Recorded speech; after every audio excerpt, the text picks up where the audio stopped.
Hey everybody, welcome to an additional video over Chapter 3, Section 3.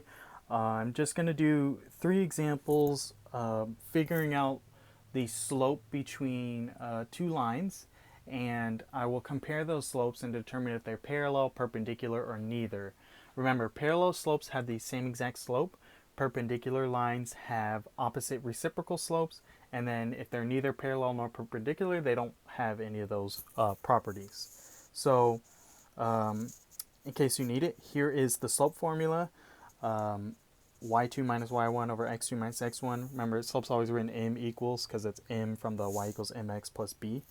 So yeah, here are my 2 points. Wx is line 1, yz is line 2. So I will label my appropriate points. Okay, and so I'm going to calculate the 2 slopes here. So the first line, y2 minus y1 will be 5 minus 4 over 4 minus 2. And that's going to equal 5 minus 4 is 1. 4 minus 2 is 2. So m equals 1 over 2.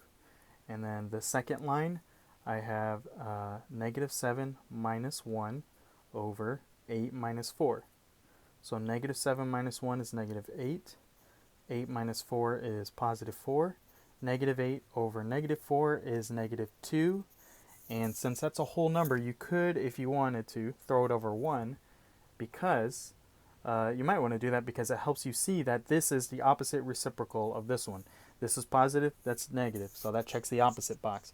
Is it the reciprocal, meaning is the fraction flipped? 1/2 is now 2 over 1? Yes. So these are perpendicular lines. That being said, let's move on to example 2. So once again, I've labeled my points appropriately. So W and X, those are my X1, my first 2 points, and then YZ are going to be points on my other line. So yeah, M is going to equal negative 5 minus 3, and then over negative 2 minus 1. So negative 5 minus 3 is negative 8.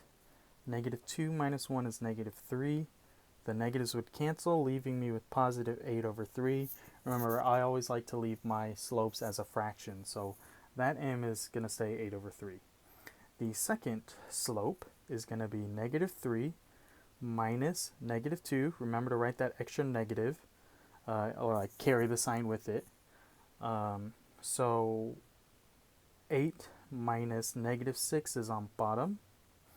And so that's going to equal negative 3 minus 2 turns into negative 3 plus 2. That makes negative 1. 8 minus negative 6 turns into 8 plus 6. That makes positive 14. So if you have a slope of 8 over 3 and negative 1 over 14, those aren't even remotely close together. So these lines are neither parallel nor perpendicular. So let's move on to number 3. So for my first slope, I have a y2 of 9 minus a y1 of 6 over an x2 of negative 6 minus an x1 of negative 7. So 9 minus 6 makes positive 3. 6 minus negative 7 turns into 6 plus 7, or negative 6 plus 7, I should say. So that's going to be positive 1. So that's 3 over 1, or you can say 3, doesn't matter.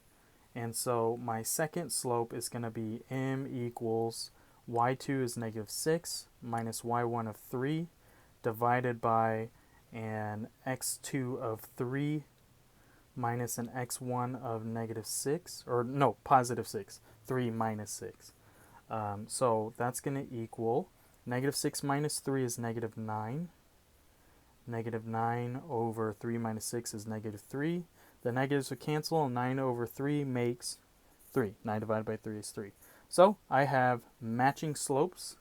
So that means I have parallel lines. So that's going to wrap it up for my examples. I got one good example of each type. And so thank you for watching. Hit that like and subscribe button if you feel like it.